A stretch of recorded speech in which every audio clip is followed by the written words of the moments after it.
Liar. Everywhere. On netrootsradio.com.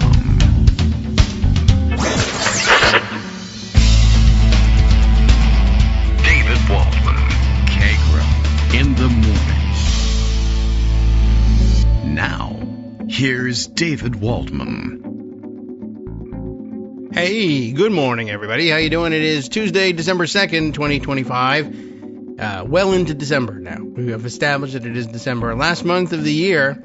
Time to wrap up, and I don't know. In the olden days, a lot of people had healthcare plans. You had to use up all their money at the end of the year, and I think we had one of those ones, but I don't think we're quite. Some phases of it, I guess, are still like that, I suppose. I've been thinking about it because I think it's time to get to the eye doctor and get a new pair of glasses, and I think it actually runs basically a year from when you got your last ones, so it doesn't really matter what time of year you're going to get. You know how it is. I'm sure that's your obsession right now, too. Not getting Christmas trees or doing last-minute shopping or last-minute. It's like December 2nd. But okay. I don't know. That's what's on my mind today. I got a doctor's appointment after the show, so no breakfast. So this is not too much fun.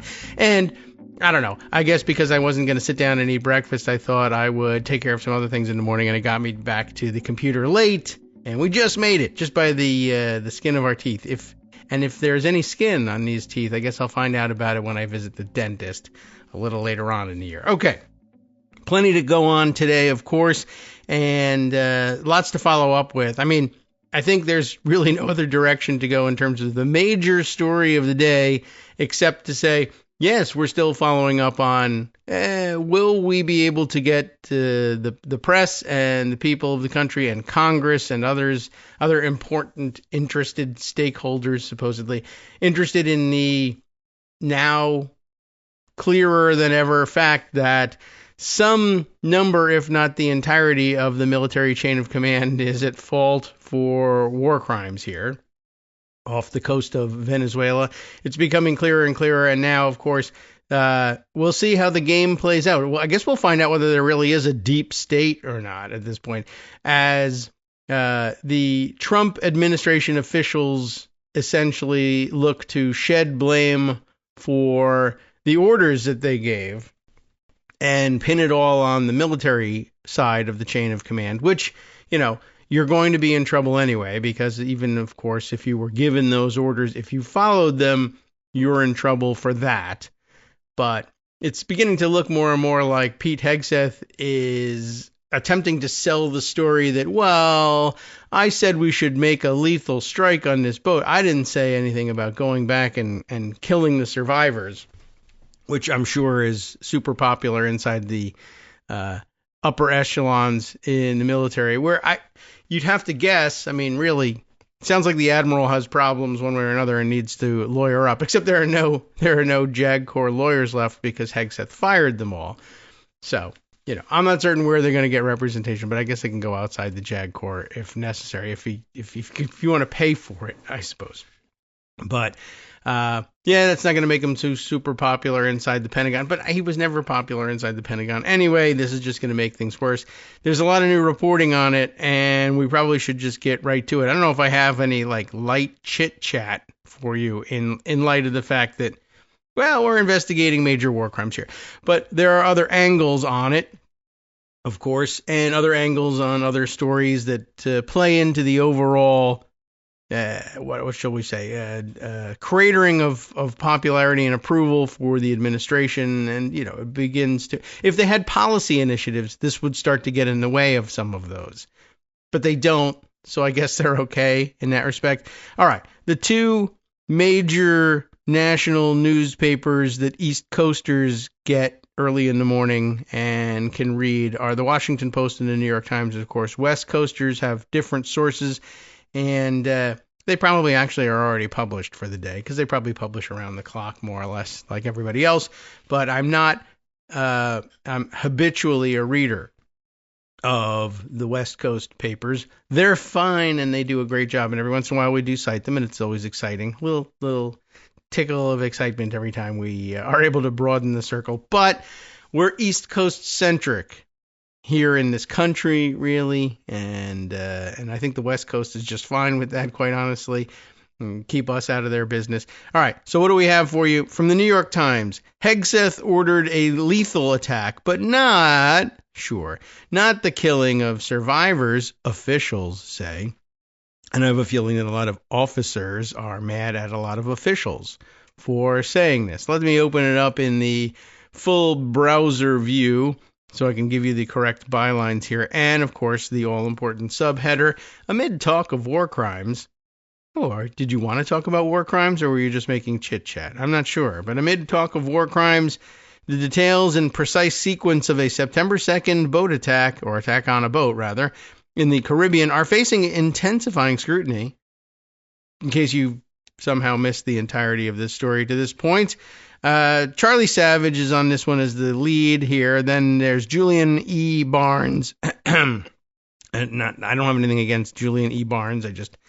the frog in my throat apparently does. Sorry, Julian. And Eric Schmidt and John Ismay right up at the top. I'm sure there are contributors acknowledged down at the end of the article, but here's what we've got for you from published yesterday, but only getting in front of my eyes this morning. The Trump administration on Monday defended the legality of a September 2nd attack on a boat in the Caribbean Sea as calls grew in Congress to examine whether a follow-up missile strike that killed survivors amounted to a crime.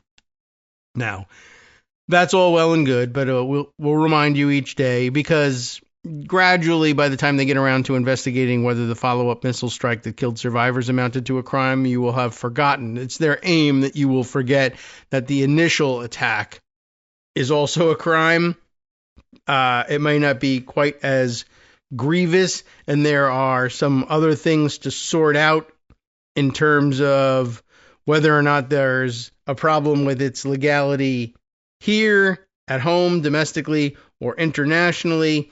But since no one will ever work out the problems and make anybody face justice internationally for it, and the administration is that of Donald Trump, there's very little likelihood that anyone will face justice at home for it either. But again, there's no war going on.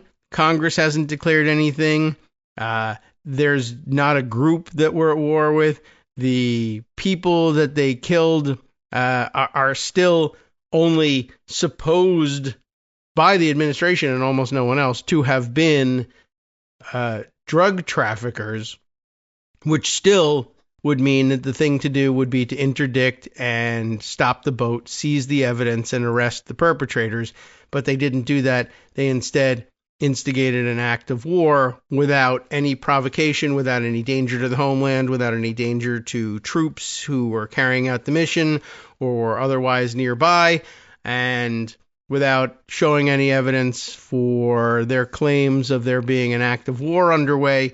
So there's plenty of crime to go around, even if they don't turn around and go back and kill the survivors. But that'll kind of seal it in terms of whether there was at least one crime. And how many do you really need?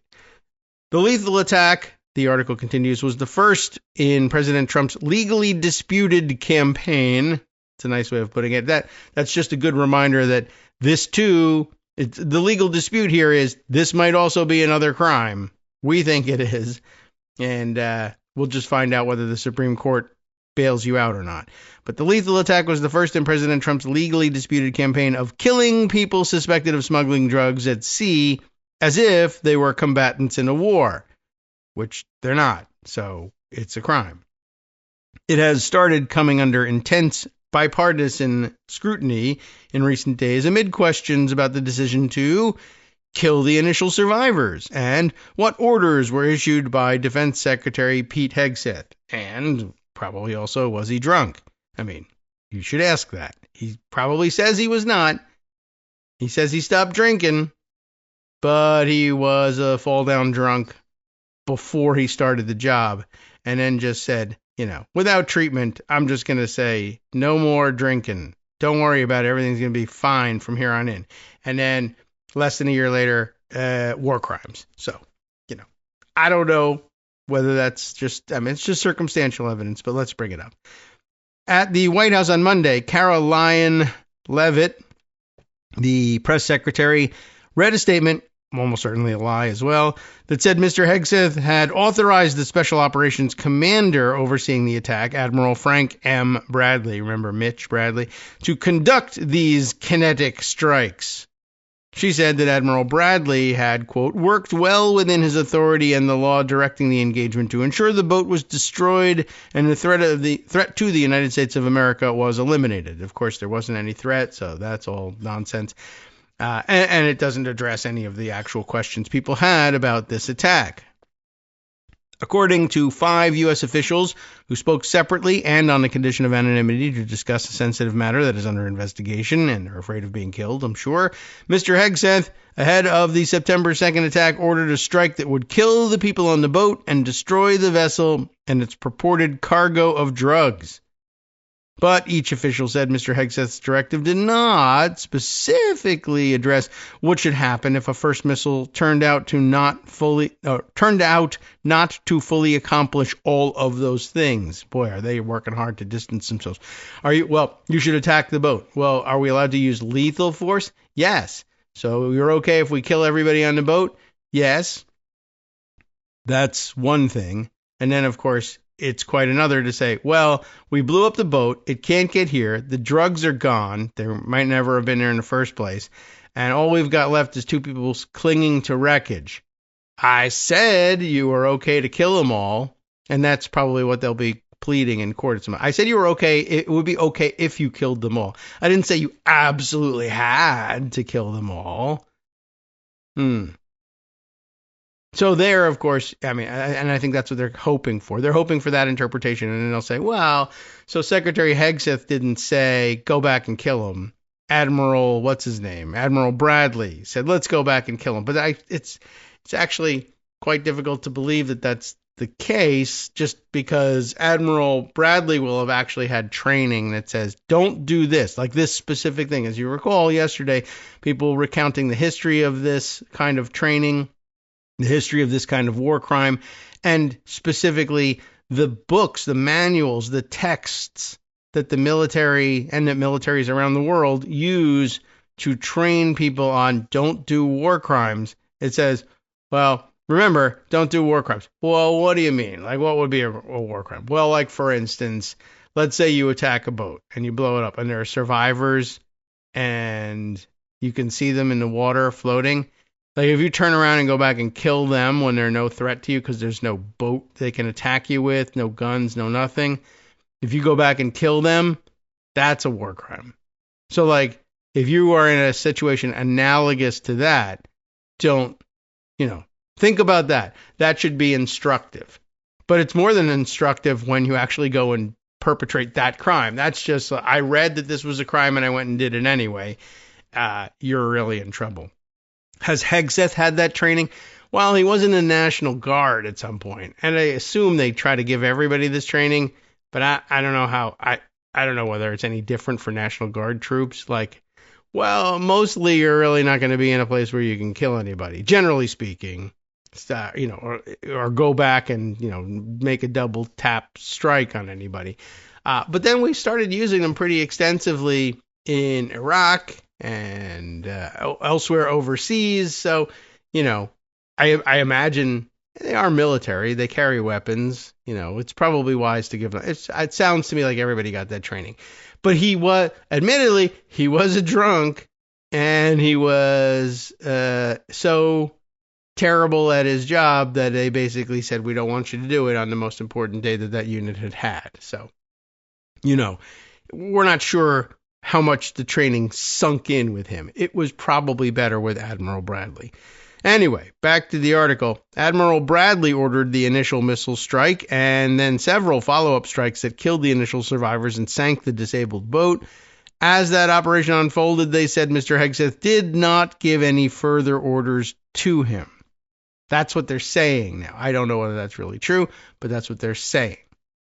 The officials clarified the sequence of events, maybe, amid the political and legal uproar that has followed a report in the Washington Post last week. It said that Admiral Bradley had ordered the second strike to fulfill a directive by Mr. Hegseth to kill everyone. The reaction has included questions about whether Mr. Hegseth specifically ordered an execution of shipwrecked sailors in violation of the laws of war. Yeah, that would be bad. Speaking to reporters on Sunday night, Mr. Trump said that Mr. Hegseth had denied ordering a second strike, but I mean, that's what I would tell the president too, and he might even repeat it because he's, old and kind of dumb and hates being blamed for things. All right, speaking to reporters on Sunday night, Trump said Hegseth denied it. He specifically ordering a second strike to kill 2 people who were wounded but still alive after the first one, saying Pete said he did not order the death of those 2 men. But let's be honest. You ordered the death of those 2 men. You didn't realize how many missiles it would take to kill them, and that's a relevant question, but you ordered their deaths. I mean, even Admiral, what's his name here, Bradley will say, well, at best for Hegseth, you get Bradley saying, well, he didn't specifically say that I had to go back and mop up, but he did say that I, could and should kill everyone involved. So, again, it's hard to believe, but he might actually say, he might even fall on his sword for Hegseth, which is amazing, and say, I took it upon myself at that point to go back because the orders at least okayed everyone's deaths. It's a very bizarre interpretation of you have I'm giving you authorization to use lethal force and then jumping to that means I have to use it on everybody in the area no matter what. That's not usually what follows. But okay.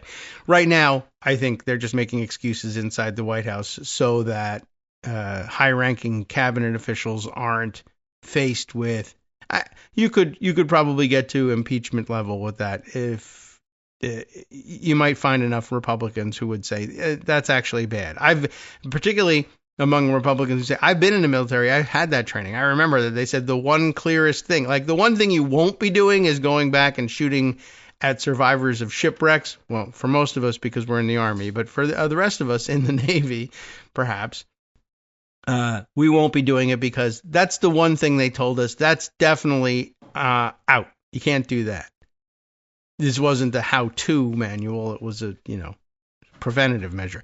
Mr. Trump also sought to distance himself, of course, from the follow-up strike, saying he wouldn't have wanted that. Not a second strike. Yeah, sure, because he's got lots of pity for them all. We should kill all the drug dealers like Duterte did, but I wouldn't have done that.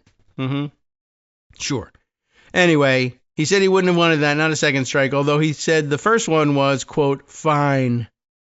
All right. Very in-depth analysis. He defended his broader policy of having the military use lethal force against people suspected of smuggling drugs.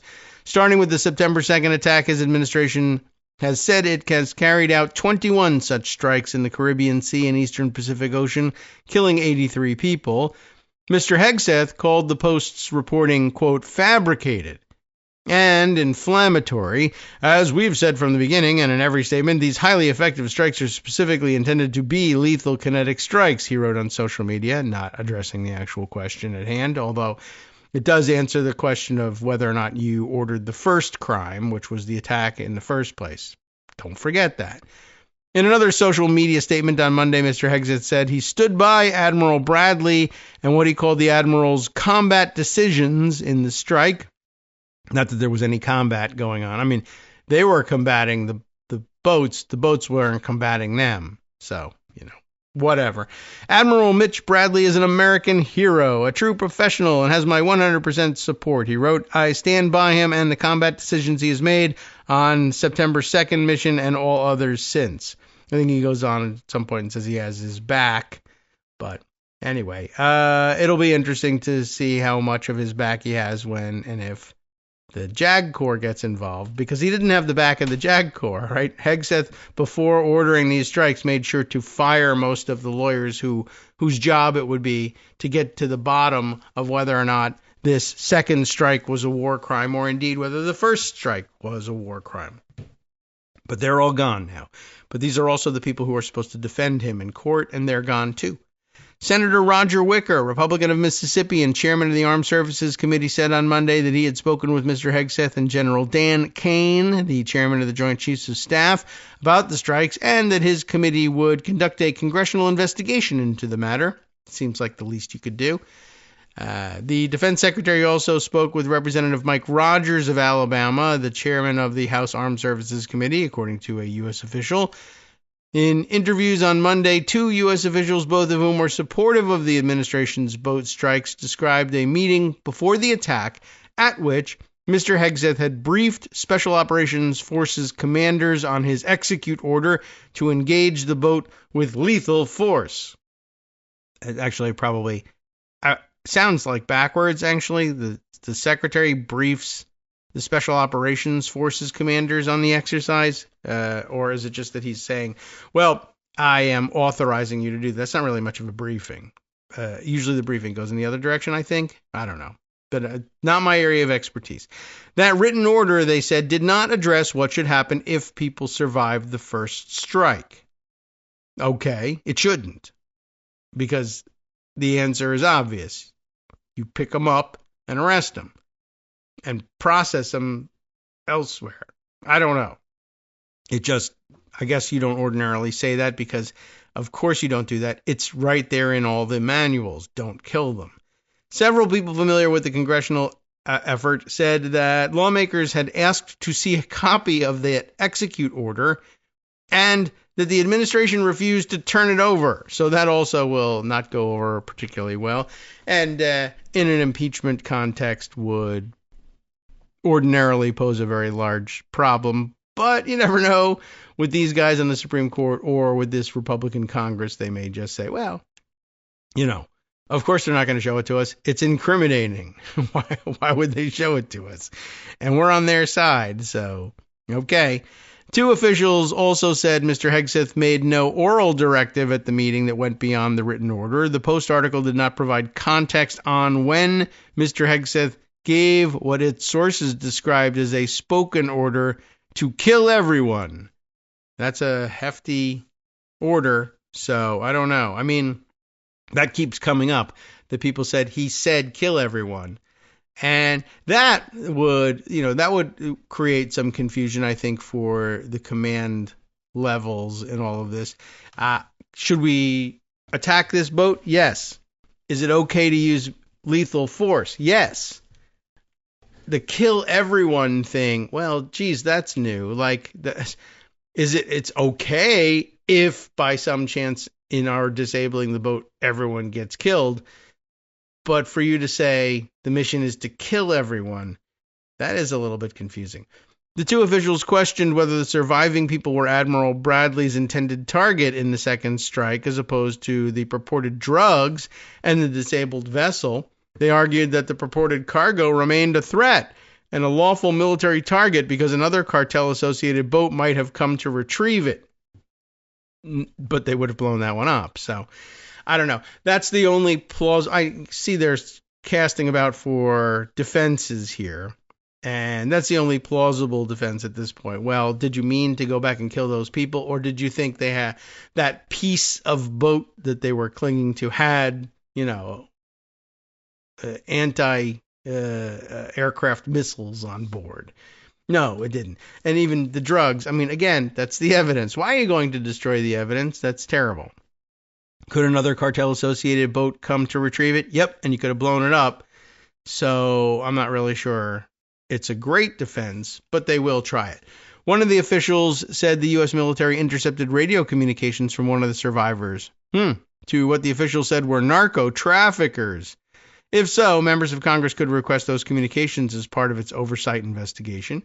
All right, well, you can have that waterproof type device that still works once you've been blown up and dunked in the ocean and are clinging to. I guess it's possible their phones were dried out, or like I said, they had a pot of rice and put it in there and floated for the requisite amount of time to dry the equipment off. All right, so they intercepted radio communications from one of the survivors, which, by the way, would have probably told them something about the location of other boats, other narco-trafficking boats that could come and retrieve the drugs. And if they found that, all right, well, we hear that you got blown up, we'll come and pick you up, but it's going to take us an hour to get there. Well, okay. So now you have time to prepare for the second boat to arrive, and you know what to do with it when it gets there. The suggestion that Mr. Hegseth, Admiral Bradley, or both targeted shipwrecked survivors has been galvanizing, because that would apparently be a war crime, even if one accepts the Trump administration's disputed argument for why its boat attacks have been lawful. Generally, a military cannot deliberately attack civilians, even suspected criminals who do not pose an imminent threat. Like I said, that's the crime of shooting the boat the first time. The administration has argued the strikes are nevertheless lawful because Mr. Trump has, quote, determined that the United States is in a formal armed conflict with drug cartels, even though Congress has not declared any such war. And we don't know who any of the people on the other side of this war actually are.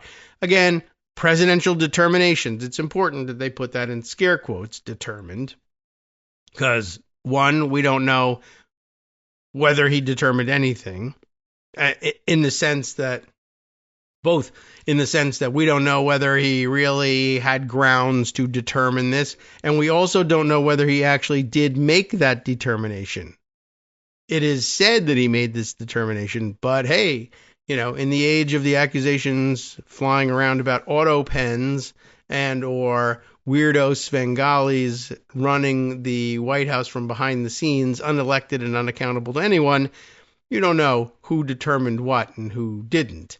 In addition, as we're waiting for our break music to come up, which is going to happen right now, you might as well also know what else has been going on in social media world. If you want to know what other sorts of things the president is busy determining, I guess he spent all night up at the keyboard with Truth Social, letting everybody know that he was in agreement by retweeting Alex Jones, who says Alex Jones says Michelle Obama may have been using Biden's auto pen in the final days. Really? Hi, everybody. It's me, David Waldman. Yes, the same guy who interrupts you all the time. Interrupting you one more time just to tell you again, another reminder that your contributions are what keep this show on the air, and Patreon.com, Patreon.com, is still among the easiest ways to make the sustaining subscription donations that keep us afloat. Are you ready for the pep talk about how our Patreon campaign is still going strong and growing? Well, too bad. Yeah, the plain fact is we actually are headed in the wrong direction, and whereas we once had about 175 monthly patrons, we're now actually down below 150. Time to recruit some more. Not exactly the kind of news I wanted to share, but there it is. For those of you in a position to support the show, Patreon.com does make it easy to make those secure, recurring monthly contributions to do so. Patreon.com/KagroX gets you straight to our donation page. We've been through a lot together. The worst of the pandemic, we hope. The worst of the insurrection, we hope. So go ahead and treat yourself. You don't need an excuse. Give yourself the gift of a little something you enjoy in life. Support the show. And of course, if you happen to prefer using PayPal or even the Square Cash app, we're up and running on those options too. So thanks again, everyone, for all your support. We couldn't, or at least shouldn't, do it without you. Hope you'll be on board soon too. Thanks for all your support. All right, welcome back now to the Kagro in the Morning Show here on Netroots Radio. And, well, let's see. There's quite a lot more, of course, that we can add to this. And we still are in the middle of reading the New York Times and haven't even gotten to the Washington Post about the Hegseth war crimes allegations. It's all alleged at this point. But, yeah, this all hinges, the crime and the status of the first strike on the boat all hinges on whether or not it's legally sound for Mr. Trump to, quote, determine that the United States is in a formal armed conflict with drug cartels, given that he also has determined that offshore wind turbines cause ear cancer in whales, that vaccines are ineffective and are in fact killing people and or causing autism. And, of course, as we found out last night, that he is in agreement with Alex Jones, who has said that somebody else, who was he blaming it on? I never heard of Patrick Byrne. I don't know. One of his weirdos, I guess. Alex Jones thinks that it's worth mentioning that Patrick Byrne says that Michelle Obama may have used Biden's auto pen in the final days of his disastrous administration to pardon key individuals. I'm sure it would have been Michelle Obama. They had to bring Michelle Obama in to run the auto pen to pardon Hunter Biden. Really? I mean, do you think that was it? That's what a sensible theory that is. And Donald Trump, awake in the middle of the night, decides to repost it because that's the kind of determinations his rotted out brain is capable of making. Can he really make a presidential determination about something serious? Well, there's more that he's determined, because the next paragraph begins that Mr. Trump has also, quote, determined that the crews of the boats are, quote, combatants. A still secret memo by the Justice Department's Office of Legal Counsel accepts Mr. Trump's determinations, which is an awful mistake, according to people who have read it, adding it concluded that suspected shipments of drugs are lawful military targets to prevent cartels from using them to finance their war efforts, except that the entirety of their war efforts are financial. I mean, it's a garbage theory that they're going with here, that, we only sell drugs in order to finance our war against the United States. Now, that war takes the form of selling drugs to people in the United States, I guess. So it's a little weird that both the way we conduct our combat operations and the way we finance our operations are the same exact act. Seems a little unlikely and certainly non-traditional in the theater of warfare, but all right. By which I mean, no way. I don't accept that at all, and you're going to have to go back to the drawing board. Your pleadings are insufficient here. They can't be. There have to be more elements to the war than just the one thing that serves all definitional purposes for armed conflict and war. A broad range of legal experts reject that analysis, and I do too. But even if this were an armed conflict, it is still a war crime to kill enemies who are out of the fight. That category includes enemy fighters who have surrendered or are otherwise defenseless and pose no threat. But he had a radio. He could have thrown it at one of our stealth fighter jets and blown it. Oh, well, we use drones. He could have knocked a drone down. That's a threat. Drones cost money, man. Members of the armed forces must refuse to comply with clearly illegal orders to commit law of war violations, the Pentagon's Law of War Manual says, adding, for example, orders to fire upon the shipwrecked would be clearly illegal. By which you mean it's okay to do this, right, sir? Yeah, you bet. I mean, I don't know how you make that mistake. It also says that it is prohibited to conduct hostilities on the basis that there shall be no survivors, or to threaten the adversary with denial of quarter, which means refusing to spare the life of an enemy who has surrendered or is unable to fight. Jeffrey Korn, who was the Army's senior advisor for law of war issues, said he believed the entire attack was illegal because he rejects the administration's argument that the situation can be legitimately treated as an armed conflict. So attack number 1 was illegal. Attack number 2 was just a straight up atrocity. But even if it were one, he said, in order to specifically finish off shipwrecked survivors, whether or not Admiral Bradley believed he was carrying out Hegseth's instructions would be unambiguously criminal. Still, he said, if Admiral Bradley's order was instead to finish destroying the vessel, even if people were clinging to it, that would be more complicated. In a real naval armed conflict, he said, it is lawful to fire upon a partly disabled enemy warship that is continuing to maneuver or fire its guns, even if there are wounded sailors aboard or shipwrecked sailors clinging to it. But if a warship, which it wasn't, signals it is out of the fight by ceasing firing and lowering its colors, he said, then it becomes illegal to keep firing upon it. And there weren't any colors, for one thing, but I guess you could say they were pre-lowered. That's right. They were never in the fight in the first place. But yeah, if you're talking about a piece of boat floating upside down with two guys holding onto it as a flotation device, like, well, they didn't lower their colors. Now, there weren't any to begin with, and that's a boat that was never in a fight, much less signaling that it's not in it now. The problem with all that, he said, is that the speedboat was not a warship with guns to stop firing or colors to lower. This is the consequence of treating something that is not really an armed conflict as an armed conflict, he said. Yes, good point. The speedboat could not signal it was out of the fight because it was not really fighting to begin with. Professor Korn, who now teaches military law at Texas Tech University, said that as lawmakers seek answers, they could look into whether the missile used in the second strike was configured as an anti-personnel device, one that's designed to produce lots of shrapnel, for instance, or was instead configured to cause maximal damage to a large object. That would be a good question that perhaps would go to intent, although there were no large objects to fire at either. The speedboat wasn't a particularly large object. I guess it was when it was intact, but now a piece of it floating upside down, probably bobbing in the water with two people clinging to it, is not a large object. So, all right. But intent would be very important and all that, and I guess we'll look to see whether that happens.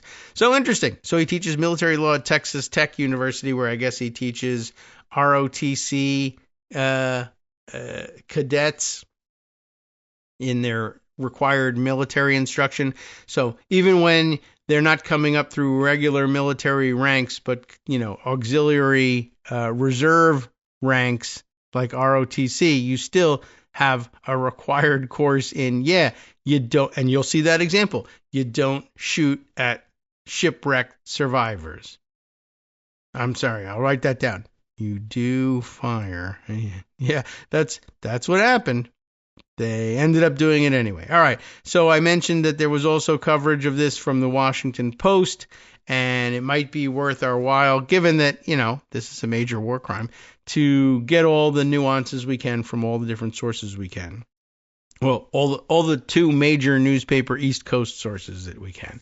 Hegseth, with White House help, tries to distance himself from boat strike fallout, is their headline. As Congress vows accountability, the Trump administration emphasized it was a top military commander, not the defense secretary, who directed the engagement. So really, really, really throwing him under the bus.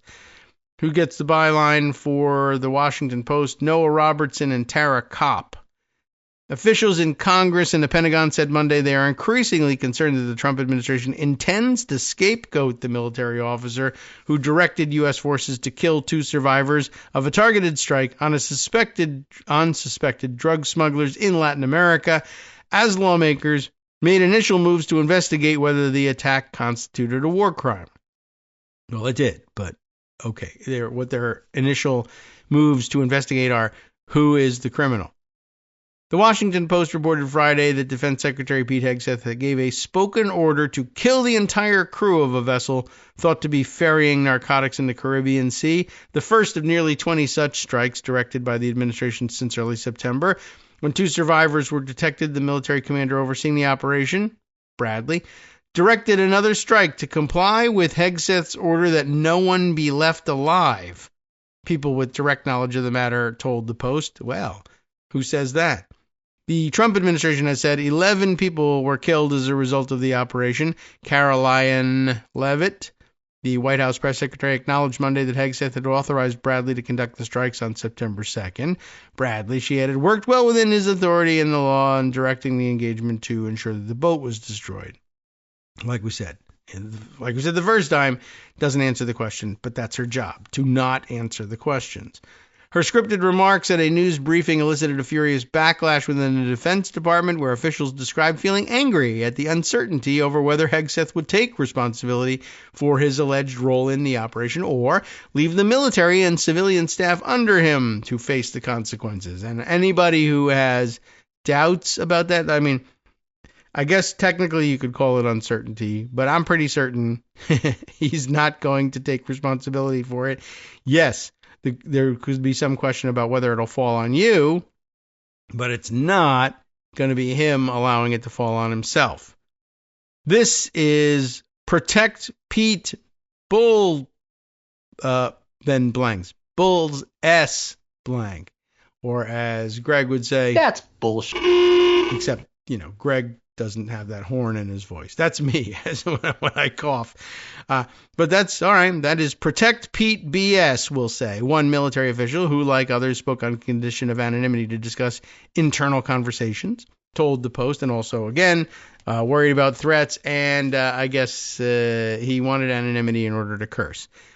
Levitt's statement left it up to interpretation who was responsible for the second strike that killed the two survivors, a separate military official said, imploring the White House to provide clarity on the issue. No effing way. They're not going to do that. And you know what? Probably no White House would in this situation accept responsibility. But up until now, no White House would have given an order that was even ambiguous about what to do with respect to honoring and obeying the law of war with respect to shipwrecked survivors. Only one would have left any doubt, and it's this one. All right, so where are we? The one official said of Levitt's statement, it's throwing us, the service members, under the bus. Thank you for your service. Get under the bus. Another person said, some of Hegseth's top civilian staff appeared deeply alarmed about the revelations and were contemplating whether to leave the administration. But that's just running from the police, so you're under arrest. Hegseth, writing on social media Monday night, said he stands by the Admiral and, quote, and the combat decisions he has made on the September 2nd mission and all others since, unquote. His statement is likely to deepen the sense of furor among military officials who suspect Hegseth is attempting to insulate himself from any legal recourse and leave Bradley, whom the secretary called, all sorts of nice things so he would feel good about getting thrown under the bus. American hero, true professional. Leave Bradley to account for the fallout alone. The Pentagon has declined the Post's request to interview Hegseth about his role in the strikes. Trump has told reporters on Sunday that he had discussed the matter with Hegseth, who Trump said assured him he did not give an order to kill everyone aboard the boat, and I believe him, the president added, 100%. But he also believes the Honduran president drug trafficker that he let go too. And all the wonderful people of Honduras who have called and told me he was not guilty, etc., etc. On Capitol Hill, key offices were also parsing Levitt's remarks for signs of the administration's strategy as it seeks to quell unrest from members of Congress, including some top Republicans. We mentioned as earlier, Wicker from Mississippi, who chairs the Senate Armed Services Committee. He told reporters he'd spoken to Hegseth and the Joint Chiefs Chair, Dan Kane, and he expects to speak with Bradley also. Wicker, whose committee is one of two in Congress that over the weekend opened an inquiry into the September 2nd operation, said he's seeking video and audio recordings of the strikes, and that once those materials are received, he will decide how to proceed. We are going to find out what the true facts are, Wicker said. We'll see. They might. What they're not telling you is then we'll do the right thing once we've found out what the true facts are. That is a different question. Bradley, who oversees U.S. Special Operations Command, is not widely known outside that community. A U.S. Naval Academy graduate, he came up through the ranks as a Navy SEAL. They're really covering themselves in glory lately. And was one of the very first troops deployed to Afghanistan to strike the Taliban after the September 11th, 2001 attacks. Before assuming his current assignment, Bradley led the shadowy Joint Special Operations Command and oversaw Special Operations Forces in the Middle East and the Naval Special Warfare Development Group, commonly known as SEAL Team 6. I don't know really how they designate all that stuff. It's very odd. Are there SEAL Teams 1 through 5, or is the 6 a weird misnomer? I don't know. A U.S. official on Monday lamented that Bradley, who has kept a low profile throughout much of his career, was singled out by Levitt in her statement at the White House earlier. Whether he takes the blame or not, this official said, his reputation has been marred by this forever, just by that statement. Yeah, likely true. A spokesperson for Special Operations Command declined to comment. Then there's a picture embedded here of Admiral Mitch Bradley between two Marines. Looks like a a fine fellow otherwise, minus the whole war crime thing. I really know nothing about him. Kane's office issued a brief account of his exchange with lawmakers over the weekend, saying the conversation focused on the intent and legality of the Trump administration's mission in Latin America. The general also expressed his trust and confidence in the experienced commanders at every echelon who are involved in the campaign, though the statement does not identify Bradley or any other military officials by name, and it shouldn't. A spokesperson for Kane declined to comment beyond the statement issued by his office, saying the general's communications with Congress are private. The call included Wicker and Senator Jack Reed of Rhode Island, the Armed Service Committee's top Dem, as well as Representatives Mike Rogers of Alabama and Adam Smith of Washington, who head up the House Armed Services Committee. Smith said he would meet with Bradley and other Defense Department leaders later this week. The congressman criticized what he said was a lack of information from the Pentagon. I wouldn't say they're cooperating, he said in an interview.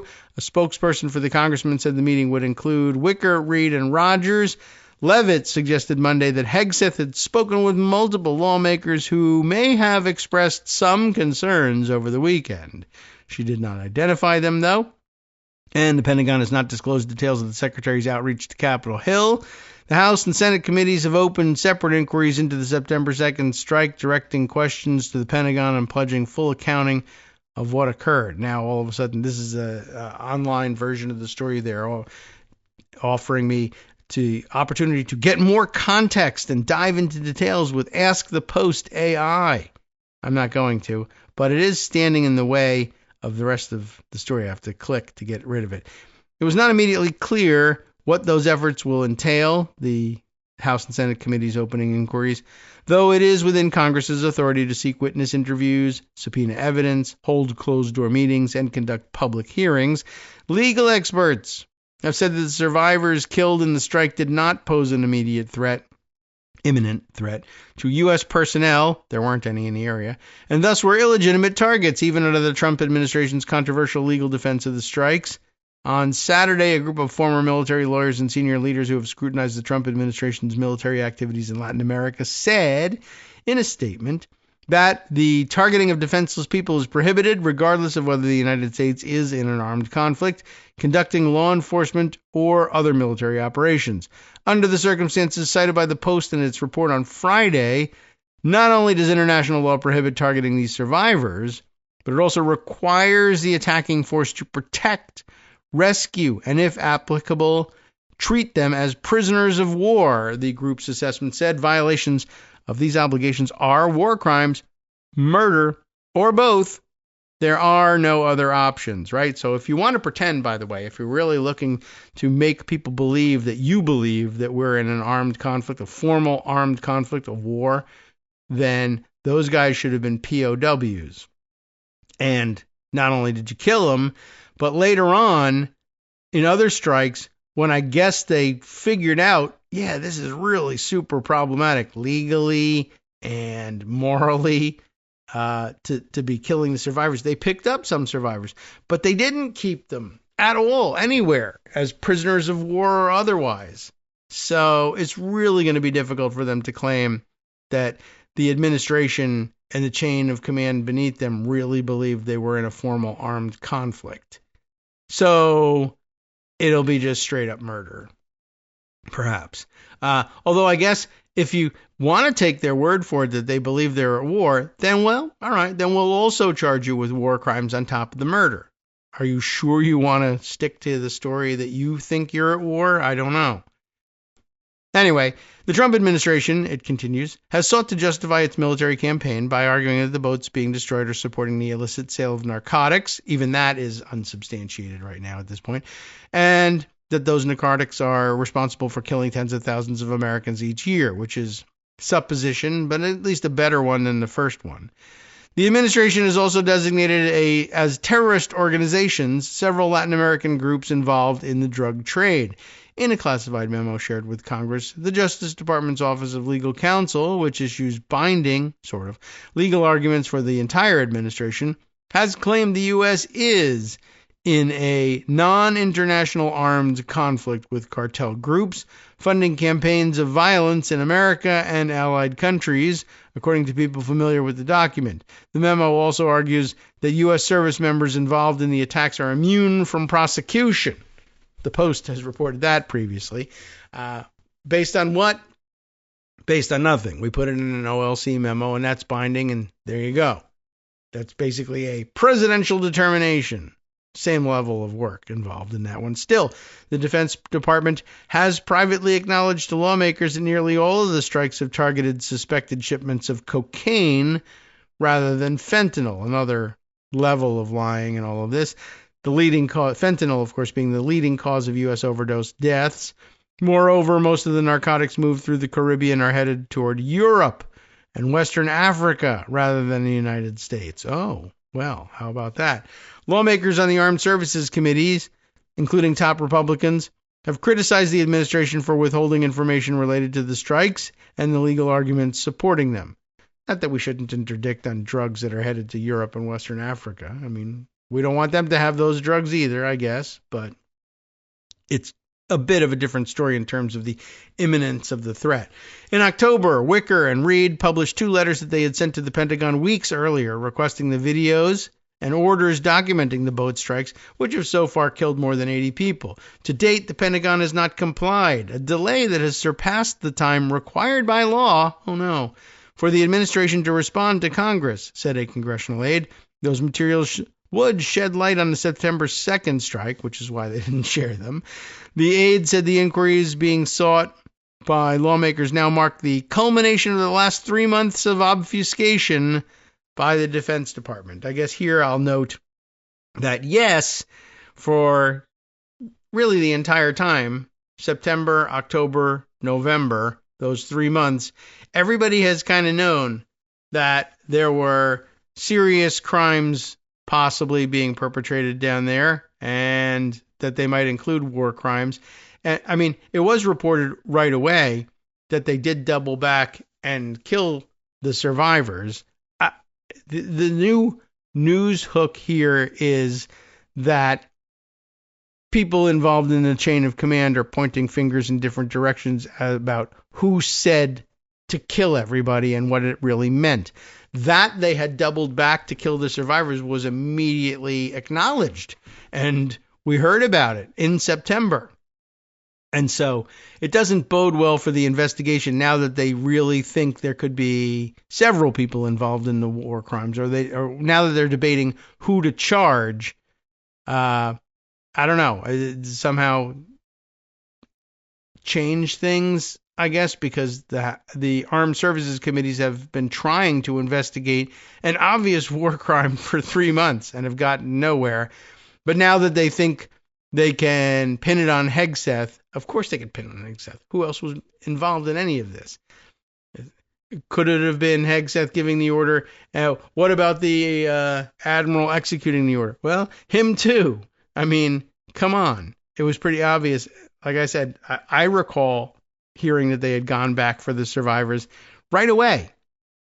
So it's a little weird and really doesn't bode well for our, national attention span and whether or not we're really going to get to the bottom of this thing or not. And I suspect they know that on the Armed Services Committees as well. All right, there's more. The other angle on things that another angle that I will add prior to our second break. I believe we've prepared you fairly well for this, and there was some other news over the weekend about the government in Trinidad and Tobago participating in this operation as well, and I feel like we stumbled early on into the weird Trumpiness and affinity that the Prime Minister of Trinidad and Tobago has for, the Trumpiness and the affinity for Trump and sort of the international authoritarian movement in general, although she made it very easy to stumble into it by saying, yeah, we actually supported those strikes. But then we learned a little bit more about perhaps why and what other connections there are between her administration, perhaps, and Trump world. And there are a few. They're mostly tenuous. We'll see whether they establish themselves in any clearer way in the months to come. But let me add this piece from The Guardian on one small angle here. Radar revelation stokes fears Caribbean could be drawn into U.S.-Venezuela crisis. Well, they will, because it's the Caribbean. Trinidad PM rejects claims installation is in support of U.S. campaign, but opposition says they have sold soul of nation. I imagine that they used all the other articles and conjunctions as well in their statement, but not in the headline. How the U.S. pressure campaign against Venezuela unfolded in the Caribbean is a subheader, and perhaps a link to a more timeline-oriented report. But Natricia Duncan and Kajan Haynes are reporting here for The Guardian on this angle. The revelation that Trinidad and Tobago has approved the installation of a U.S. military radar installation, has stoked fears that the Caribbean could be drawn into the escalating crisis between the U.S. and Venezuela. Trinidad and Tobago's Prime Minister, Kamla Persad Bissessar, had attempted to allay concerns about a U.S. C-17 aircraft that had landed in the country, claiming it was carrying Marines to assist with a road construction project. She also claimed she was told that no Marines remained in the country. So we are frequently just having Marines build roads in other countries, I guess. But images and videos later emerged of U.S. Marines at a Tobago hotel and of a radar installation on the island. So they did remain in the country, and I guess they were building a radar installation. After being pressed by reporters, Persad Bissessar admitted on Friday that at least 100 Marines were in the country. There are none here. There are 100. Oh, that's different. Along with a military-grade radar believed to be a long-range, high-performance ANTPS-80 Gator, I'm guessing is how they might pronounce the whatchamahoozy here that they have by way of acronym, which a U.S. defense company, in this case Northrop Grumman, said is used for air surveillance, defense, and counter fire. And of course, it's going to be military-grade radar. It was brought there by the military. The Prime Minister claimed the radar installation in the country, which is only 7 miles away from Venezuela at its closest point, is part of a counter-drug trafficking strategy, and that she had withheld details in the interest of national security and to avoid alerting drug traffickers, which, sounds reasonable enough. We'll read on in this and remind you of some of the other weird connections between Trinidad and Trump later. All right, we'll come back now to the Kagro in the Morning Show here on Netroots Radio. Continuing on with the Guardian's piece about the installation of a military radar facility, so that I didn't use the word installation twice, in Trinidad, and the government's initial denial that was happening, which seems odd. But the claim is, well, for national security reasons, we were denying it up until it became too late and it would be too difficult to get rid of the radar station, I guess. The Prime Minister claimed the radar installation in the country, which is only 7 miles away from Venezuela, will help with the counter-drug trafficking strategy, and that she didn't say anything in the interest of national security and to avoid alerting drug traffickers. I can't believe that they don't know that we have radar in the area because we keep blowing them up with radar-guided missiles. But, okay, to put a finer point on it, I guess that makes some sense. Plus, of course, I suppose if the cartels really thought that they could pull off such a thing, maybe they would attack the radar station. I don't think that that's going to help them get away with the rest of their smuggling in the Caribbean if that's what they're doing, because we've been blowing them up in sufficient numbers before even installing this thing. Anyway, Persad Bissessar has consistently expressed strong support for the U.S. military buildup in the Caribbean. Though it may not be on its merits, it may be because she's a Trumpy person and wants to support Trump. Anyway, Since September, the U.S. has launched at least 21 airstrikes on alleged drug smugglers in the Caribbean Sea and the Pacific Ocean, killing more than 80 people, including several Trinidadian citizens, which is what makes this a little bit more controversial. The Pentagon has also deployed the world's largest aircraft carrier, the USS Gerald Ford in the Caribbean, eaten by sharks, and the accompanying strike group to South American waters in one of the biggest mobilizations of U.S. military power in the region for decades.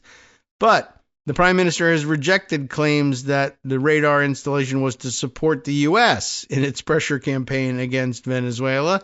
Trinidad and Tobago's Minister of Defense, Wayne Sturge, has said that the country is not a launch pad for any military operations. But Marvin Gonzalez, an opposition MP and former national security minister, accused the Prime Minister and her ministers of misleading the country. They have sold the soul of the nation for a mess of portage. Portage? Okay, he told The Guardian. He added, Caribbean ancestors are all turning in their graves for what has befallen our beautiful Caribbean. Echoing his sentiments, David Abdullah, political leader of Trinidad's Movement for Social Justice, accused the Prime Minister of being complicit in the extrajudicial killings in the Caribbean Sea. Right? This is what the United Kingdom doesn't want to be involved in and doesn't want to participate in providing any intelligence that would aid these strikes. But Trinidad is willing. Echoing his sentence, that's right. That was David Abdullah saying this is the Prime Minister is complicit in the extrajudicial. Why is it difficult to say? I don't know. It's difficult to talk about. Killings in the Caribbean Sea. With the installation of a U.S. military radar in Tobago, it is now directly involving the country in the U.S. war plans. Our international reputation has been tarnished as the government unapologetically sides with the agenda of Washington, he said. Caribbean political analyst Peter Wickham warned that Persad Bissessar's action risked taking the region back to the Cold War era, arguing that Persad Bissessar was using the war on drugs, the quote-unquote, it says right here, war on drugs, to justify her alliance to Trump's administration. She is trying to suggest that it is a small thing. If you have a U.S.-administered military radar in Tobago, that's essentially a military installation. It has to be maintained by American officers who will have a presence on the island. They're not going to just drop it and leave it, or drop it and leave. It's something that has to be defended because, of course, it is also susceptible to attack, he said. I don't know how realistic the attack threat is, but we did mention that. Adding that the militarization of the Caribbean could be detrimental for tourist-based economies in the region. True. He said, I'm concerned that Donald Trump is planning some initiative against Venezuela, and he has a willing and able ally in Persad Bissessar, and he does. For Amory Brown, opposition senator and Trinidad and Tobago's former foreign minister, not prime minister. The concern is that the prime minister is taking deliberate steps to draw the country into a war that would make it a target and put precious people and resources at unnecessary risk. He added that the prime minister is, quote, loudly and publicly cheerleading what is quite obviously a regime change agenda in addition to the airstrikes on boats that are quite clearly in violation of international law. All right. So just getting that on the record. The other reminder, since we read a quote from one of the former national security ministers, we're reminded that one of his predecessors in the job was, what was that guy's name again? Now I've blank on his last name, but the former FIFA official who used to live in and or make FIFA's headquarters and the CONCACAF headquarters in Trump Tower, who then fled the country eventually and went back to Trinidad, where he's sought by U.S. authorities for extradition to face trial for his fraud and crimes here in the United States. But for some reason, we're just not pursuing him all that vigorously. And I don't know. He was a member of Persad Bissessar's political party, but he hasn't been in office as national security minister for quite some time. I think more than 10 years, probably about 12 years since he was last in office there. But then we did spend some time sort of tracing the journey toward Trumpiness that Persad Bissessar has been taking, and of course noting the early intervention of Cambridge Analytica in her political career, which made her prime ministership a possibility in the first place. What was that guy's name again? FIFA official Jack. I'm going to have to try and find it without his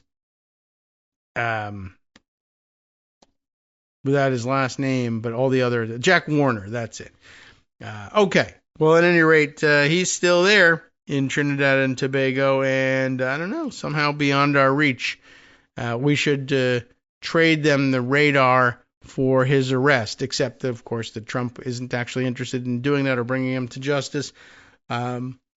Maybe because he's never heard of them, and maybe because I like those people who pay me rent for my condos in Trump Tower. I'm not going to be prosecuting them. All right. More items in Instapaper that require our time this morning. Something from Wired that I thought would be of some interest, and checking back in with them on Dodgy. You remember them, the Elon Musk project that I guess we all thought was gone forever at some point for some reason.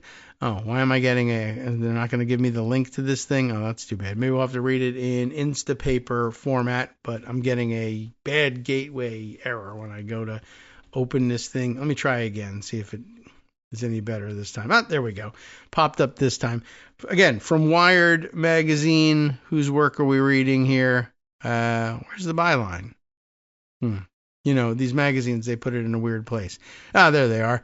McKenna Kelly and Victoria Elliott, who report Doge, some people say, isn't dead. Here's what its operatives are doing now. Oh, okay. It would be wise to keep an eye on them. Contrary to popular reports, Doge has, quote, burrowed into the agencies like ticks, government sources tell Wired, and that was to be expected. And in fact, it was an open aim of the organization all along, and they very frequently retasked people who were supposedly working for Dodgy to the agencies, and then simply identified them as officials of that agency instead. So this has been going on for some time, but it's good to check in on what they're up to and how many of them are left. Who are they and where are they? To one member of Elon Musk's so-called Department of Government Efficiency, the last few months have been, quote, crazy. In a slideshow of photos and videos posted to Instagram last month, Yat Choi, I don't think we knew about Yat Choi yet, who joined Dodgy this spring, posted clips of Trump administration officials dancing on the White House lawn to YMCA, people loading into what appears to be a private jet, and house parties decorated with American flags and attendees donning red, white, and blue hats, holding red Solo cups and cans of High Noon. Baby. Oh, boy. On Instagram, Choi described his work as ongoing, announcing that he was returning to the underground Pennsylvania mine where federal retirement claims are processed. Like Jigga, Jay-Z, oh boy, I showed them the blueprint back in April, now going back in the mine to lead the pilots next week, which means almost nothing to me, wrote Choi, who previously worked as an engineer at Airbnb and has referred to Canada as home in other Instagram posts. Well, I can't believe we're letting foreign nationals do this important work. Choi did not respond to a request for comment. It's not just Choi. Many of the original young and inexperienced Dodgy technologists whose identities were first reported by Wired appear to still be enmeshed in federal agencies. You will remember, of course, Edward Big Balls Korestein, Gavin Klieger, Marco Elez, Akash Boba, and Ethan Chautran all still claim to be affiliated with Dodgy or the U.S. government. So do other tech workers from Silicon Valley and Musk companies like XAI and SpaceX. Korstein, Klieger, Elez, Boba, and Chautran did not respond to requests for comment. They were too busy burrowing in. The dodgy ethos, characterized by cutting contracts and government workers, consolidating data across agencies, and importing private sector practices, remains in full force. While several media reports have suggested that dodgy has all but fizzled out, dodgy affiliates are scattered across the federal government, working as developers, designers, and even leading agencies in powerful roles. That's absolutely false. One USDA source says of reporting that dodgy has disbanded. They are, in fact, burrowed into the agencies like ticks.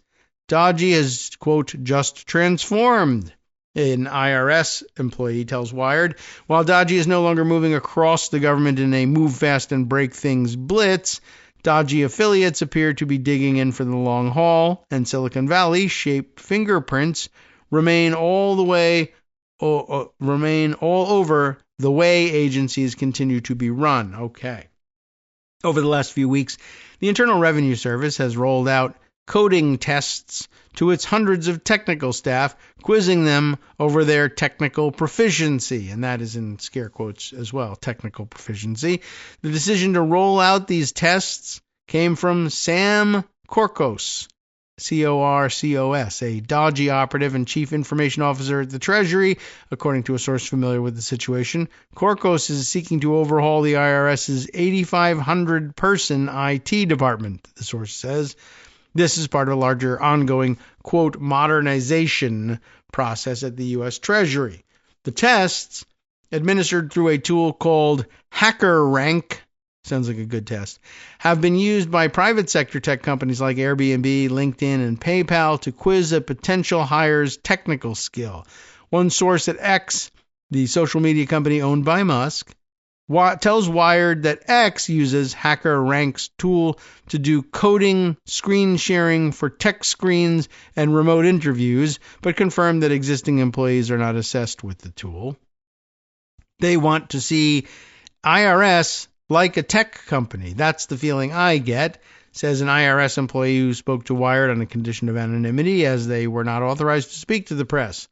While coding tests are expected for candidates applying for technical roles, testing existing agency employees is highly unusual for IRS, sources tell Wired.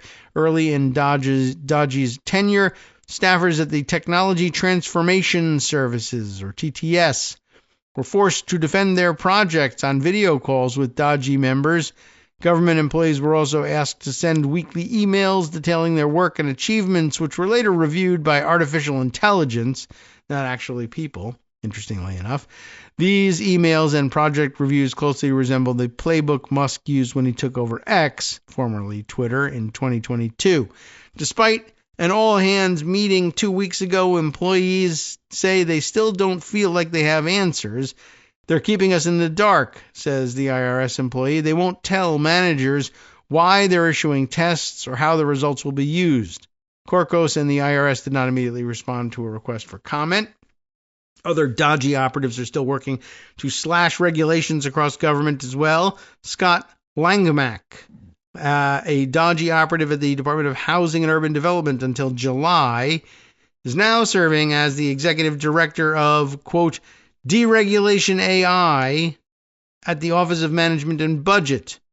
In his role, which Langmack took on in August, he is leading the development of, quote, custom AI applications to accelerate the elimination of the excess regulation constraining American business, unquote, according to his LinkedIn profile, which is, not an official document. Langmack and OMB did not immediately respond to a request for comment. How come all of these super efficient people can't immediately respond to a request for comment? Sam Beyda, that's Beyda, who has reportedly been linked to Dodgy, we can't even say for sure whether these people work there or not, is now Deputy Chief of Staff for the Centers for Disease Control and Prevention, after serving as a policy advisor to Deputy Secretary of Health and Human Services Jim O'Neill.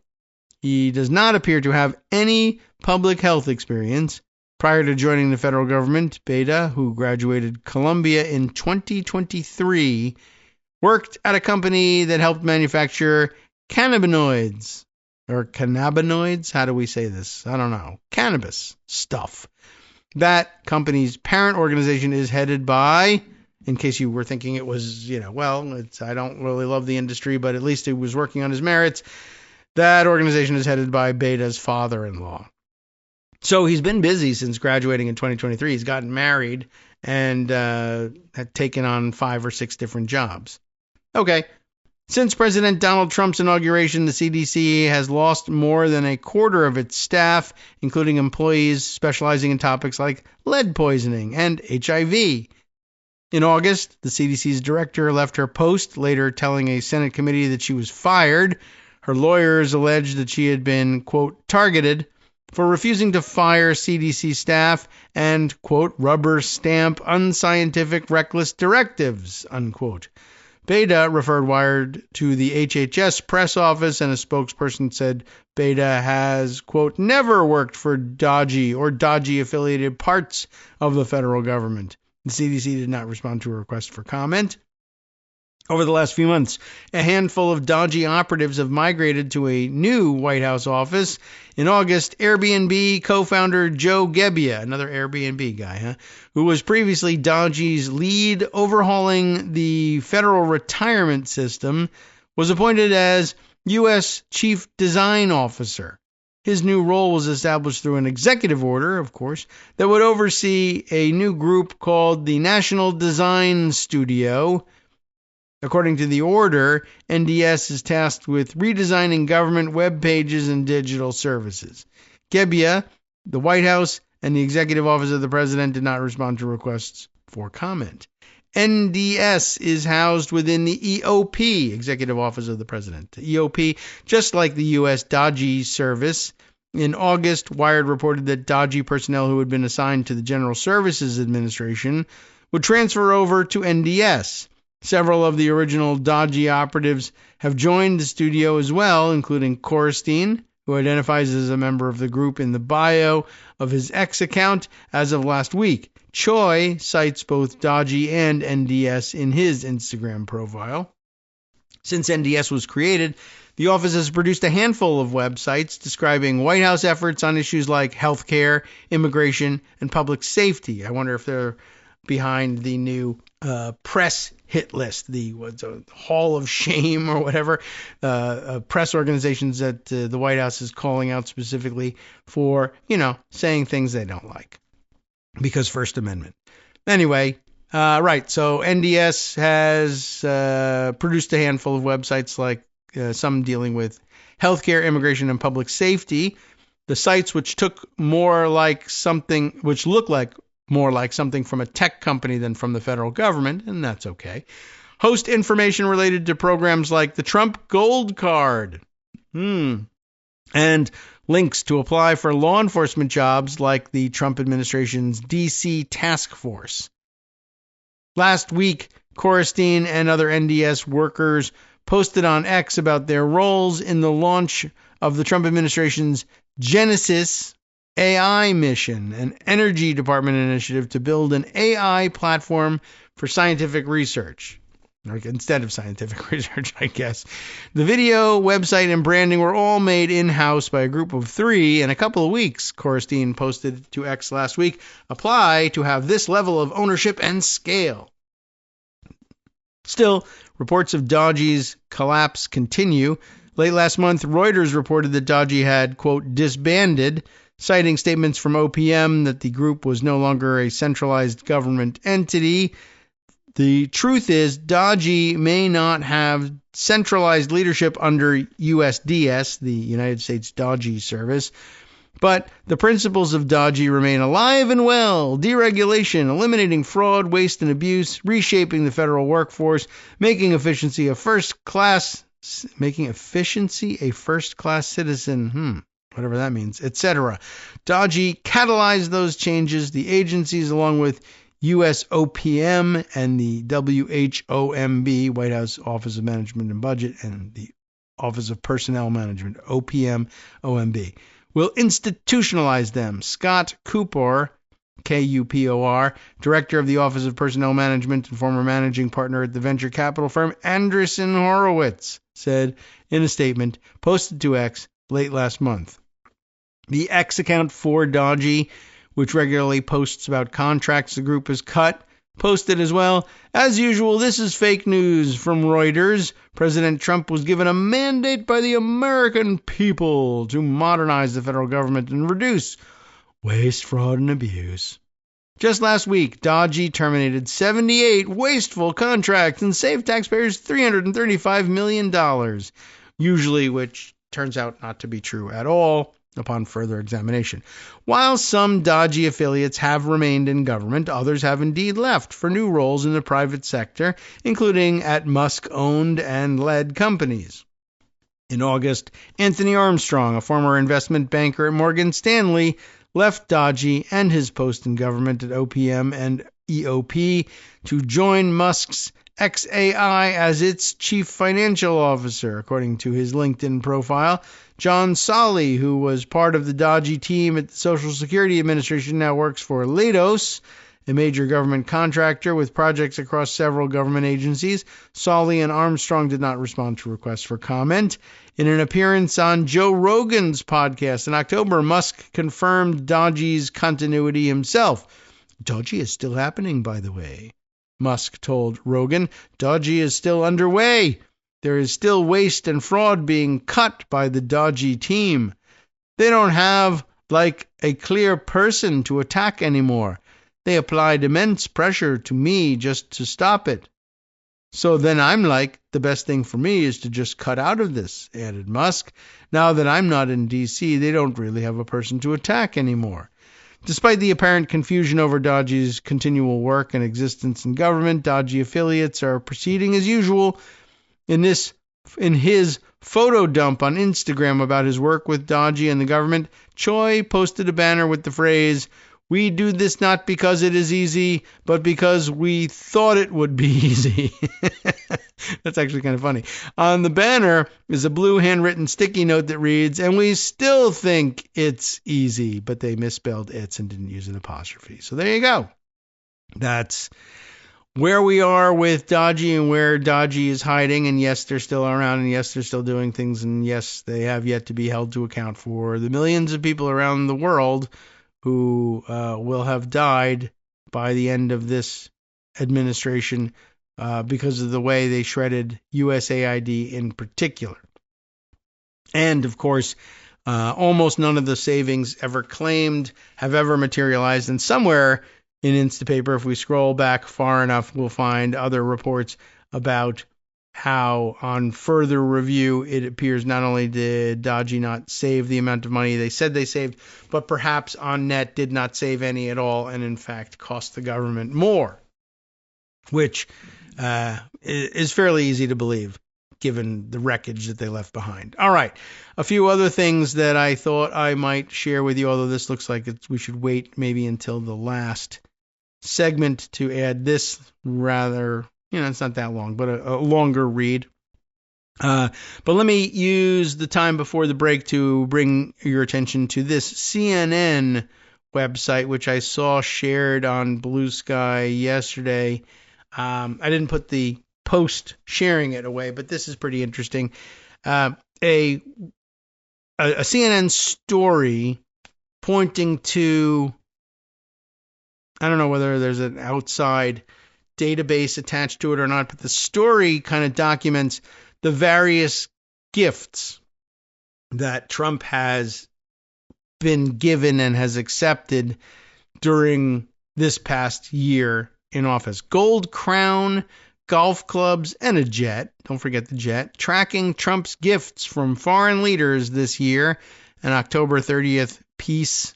So a little bit older than some of the other things we've shared today, but fairly recent. But the end of October, Kevin Liptak, Alejandro Jaramillo, Way Mullery, and Rachel Wilson teamed up for this report.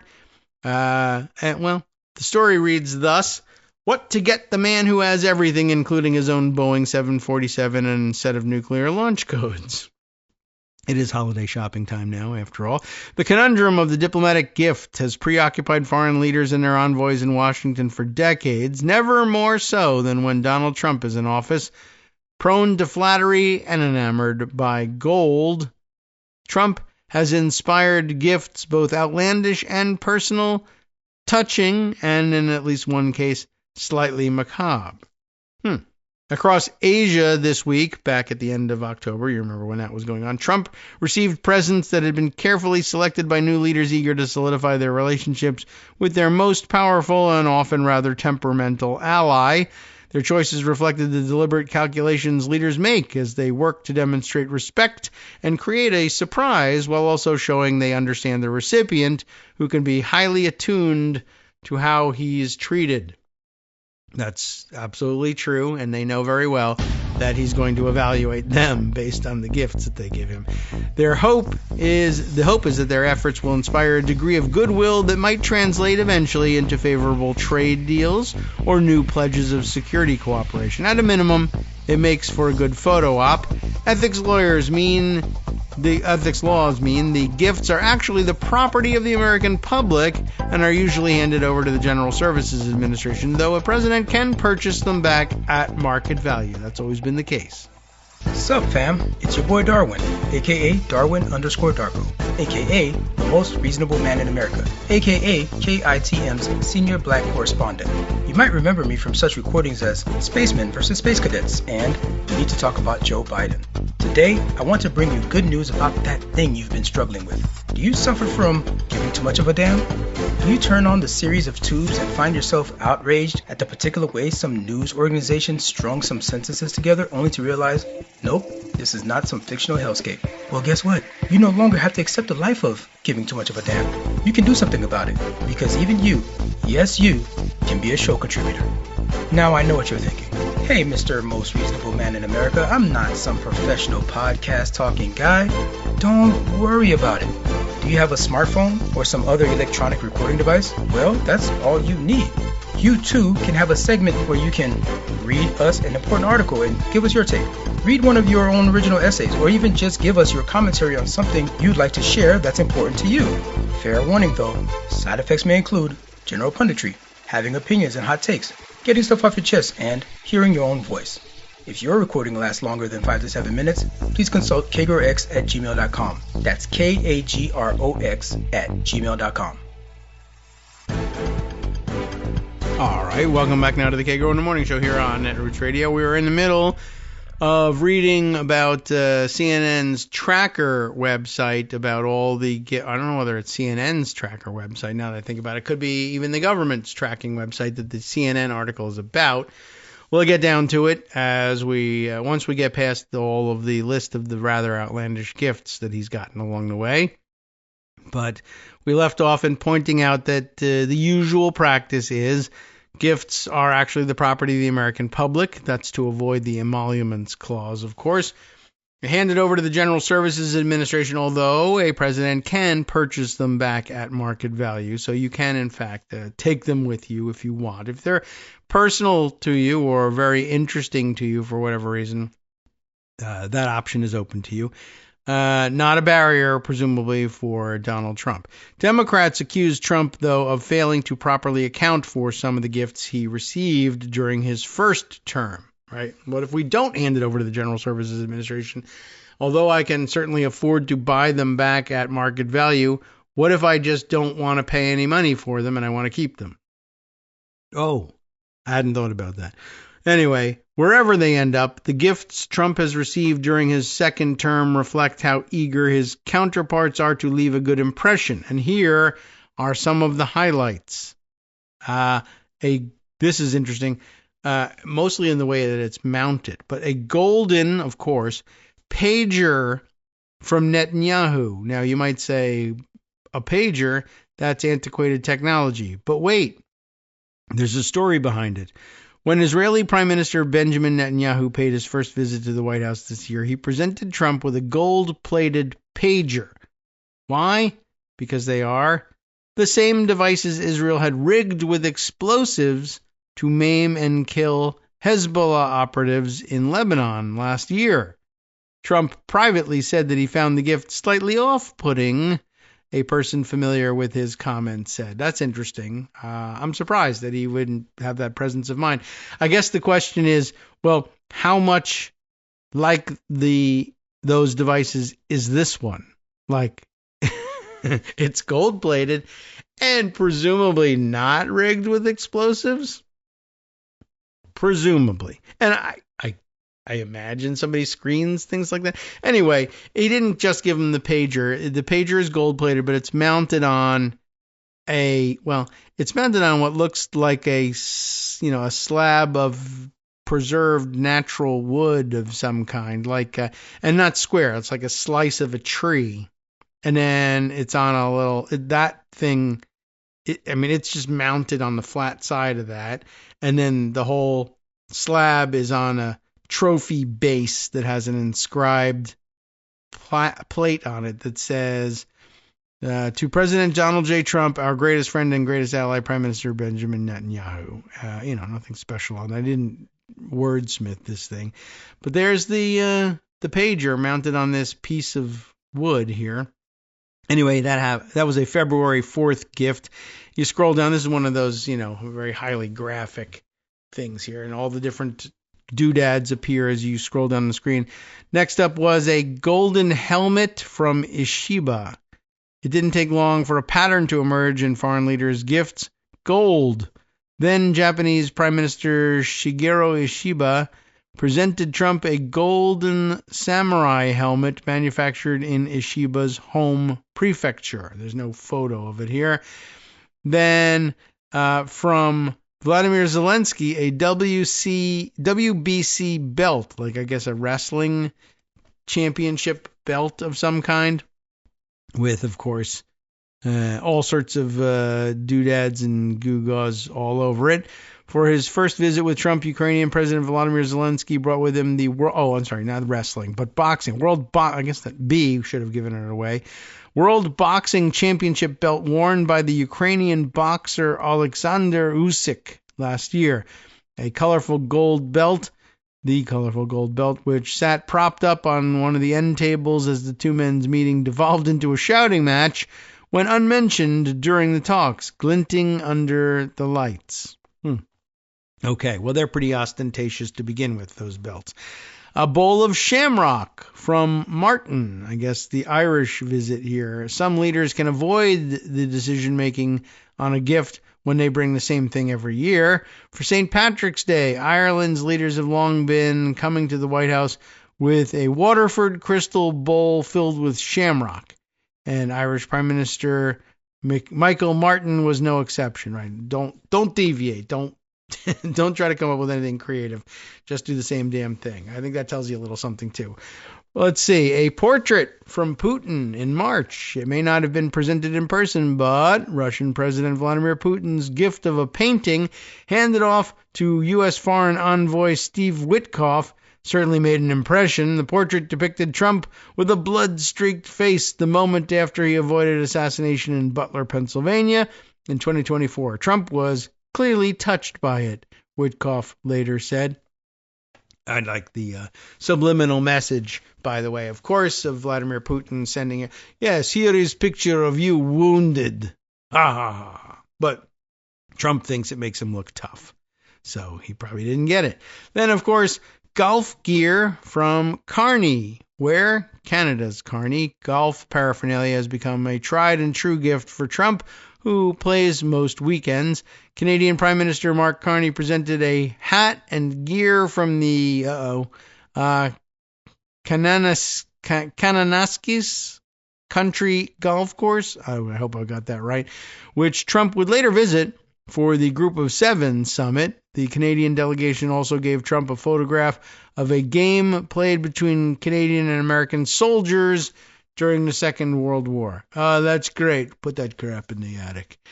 All right. A luxury Boeing from Qatar. You remember that? That was in May. Of course, the $400 million luxury Boeing 747, supposedly to serve as the new Air Force One. That ain't happening yet. which outshines most other gifts and generated enormous controversy. The plane will eventually be transferred, it is said, to the Trump Presidential Library Foundation, and it is said by the president. When that is being said, it is the president saying it. We'll see whether it really works. More golf from Ramaphosa. South African President Cyril Ramaphosa, is it Ramaphosa or Ramaphosa, gifted Trump a book about South African golf courses. He also came to the Oval Office accompanied with two South African professional golfers, Retief Goosen and Ernie Els. Good golfers, by the way. Anyway, but the efforts didn't seem to do much to impress Trump, who ambushed him with a video and claimed white South Africans were being subjected to genocide. And by the way, in case you were wondering, Retief Goosen and Ernie Els they're pretty white. And they might have had something to say about it, but I'm sure they kept their mouths shut and tried to stay out of the way. Interesting. Trump said nothing about that. Those are some major names. You'd think he'd, want to say hi. Anyway, there's more. I don't know how much longer this would go on if I read all the way through it. Not too much longer. Any that we are surprised by, we'll find out. From Germany, a nod to Trump's father. German Chancellor Friedrich Merz, during his first visit to the White House, took a personal route as he worked to establish ties with his American counterpart. He presented Trump a copy of the birth certificate of Trump's German-born grandfather and invited the U.S. leader to visit the land of his ancestors. Scotland did the same, I guess, a nod to his mother. On a trip there, Trump received a 1921 census record with details of his mother, Mary Ann, who was from the Isle of Lewis in the outer, is it Hebrides? I don't even know how you pronounce that. It's so outer, I don't even know how you pronounce it. All right, people can let me know. The president also received an 1853 marriage record for his maternal great-grandparents from Scottish First Minister John Swinney. More golf stuff. Zelensky makes another attempt with golf. For his second and more collegial visit to the White House in August, Zelensky gave Trump a golf club that had belonged to a serviceman fighting Russia's invasion. Okay. Trump recorded a video of himself with the golf club. Okay. It was a better visit. August 22nd, another portrait from Putin. And what do you know? Another moment of weakness. About a week after their summit in Alaska, Trump showed reporters in the Oval Office a photo he'd just received from Putin. I thought it was a very nice picture of him. Okay of me, but nice of him. So that was very nice that he sent it to me, he said, adding that he planned to autograph it and send it back. Oh, okay, good. In September, meaningful mementos from King Charles. As he was hosting Trump during a state visit to the United Kingdom, King Charles III gifted the president a hand-bound leather book commemorating the 250th anniversary of the Declaration of Independence. That's gracious. Trump also received the Union flag that flew over Buckingham Palace on Inauguration Day of his second term. Another Nobel nomination from Millet came in October. A string of world leaders has arrived at the White House with a nomination for the Nobel Peace Prize, a gift bearing no monetary worth but holding immense value to Trump. Argentinian President Javier Milei gifted Trump a gold-framed Nobel Peace Prize nomination letter during his visit to the White House. Trump, meanwhile, threw his support behind a $20 billion lifeline from the U.S. for Argentina's economy. Sentimental golf clubs from Takaichi.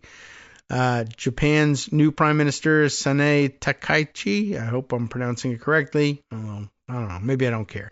Found a gift that struck a sentimental note while still nodding to Trump's favorite game. She offered a putter used by Shinzo Abe, the late Japanese Prime Minister who became very close to Trump during his first term, including over rounds of golf. The club came in a glass case with a gold golf ball, sure, and a bag signed by Japanese major winner Hideki Matsuyama.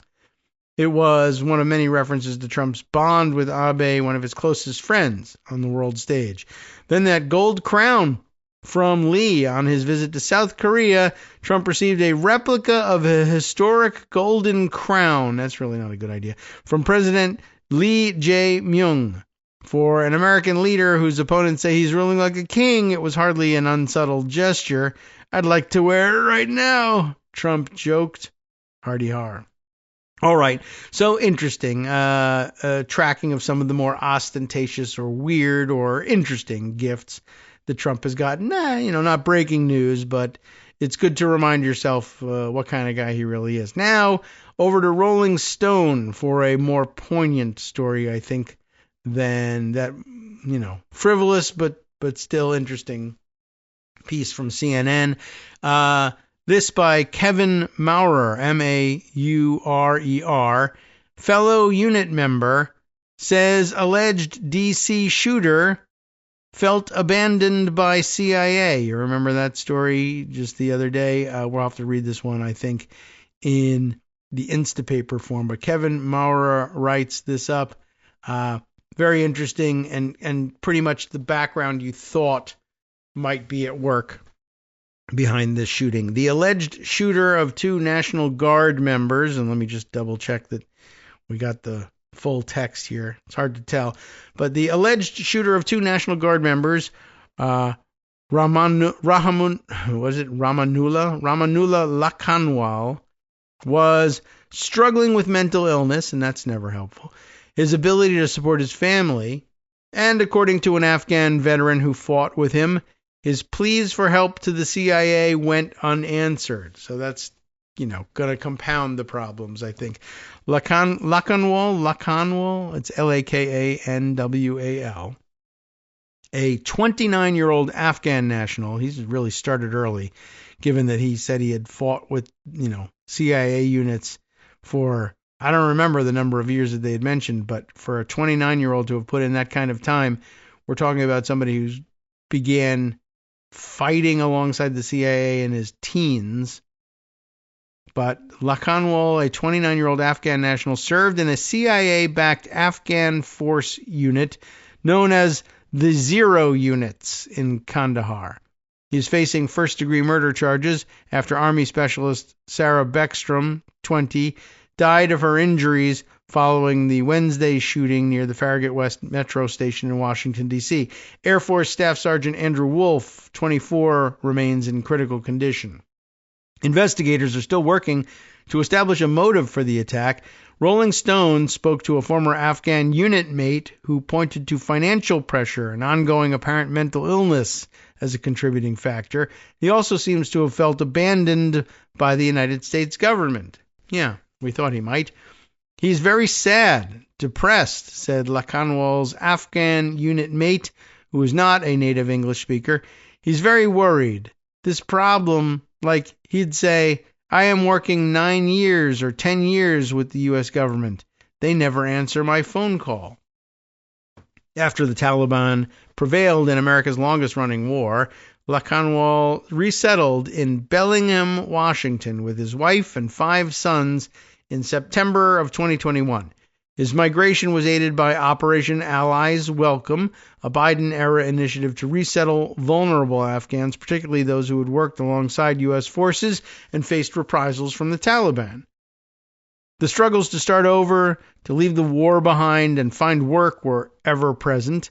Lakanwal was fired from his job at a laundromat because he lacked a work authorization card despite being approved for asylum and authorized to work by the Trump administration. The Trump administration, according to his former unit mate, who fought alongside him for more than a decade.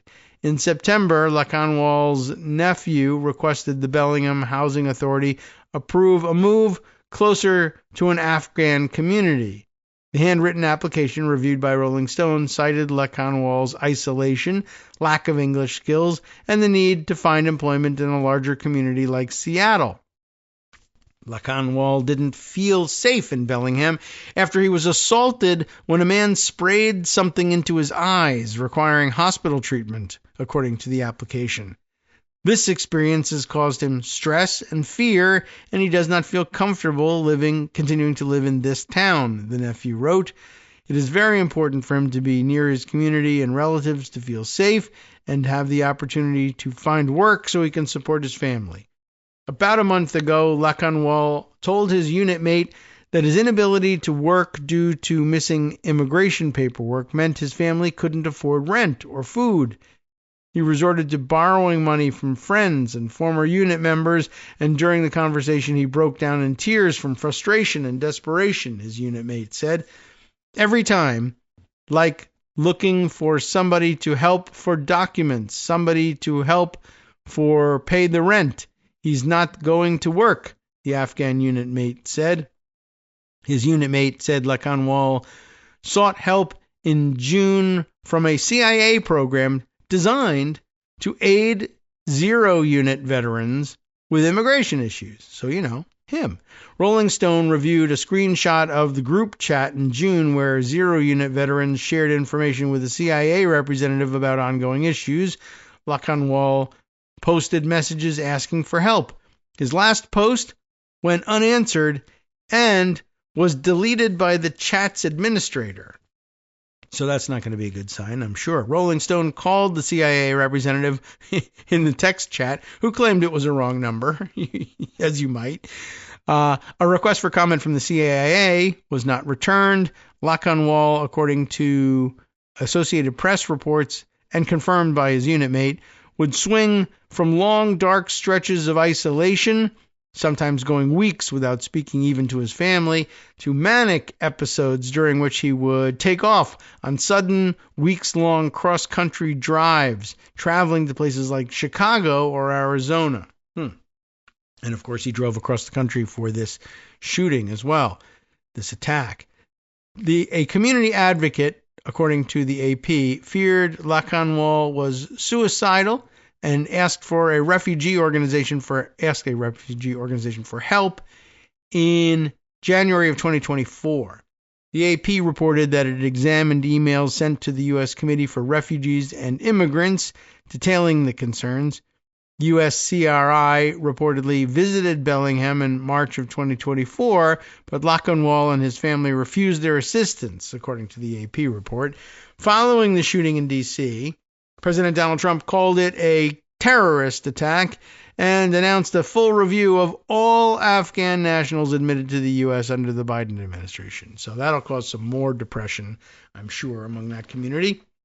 Homeland Security Secretary Kristi Noem, Vice President J.D. Vance, and FBI Director Kash Patel then collectively laid blame on former President Joe Biden, claiming Lakanwal and other refugees were unvetted or subject to zero vetting, often citing that the shooting suspect was mass paroled into the United States.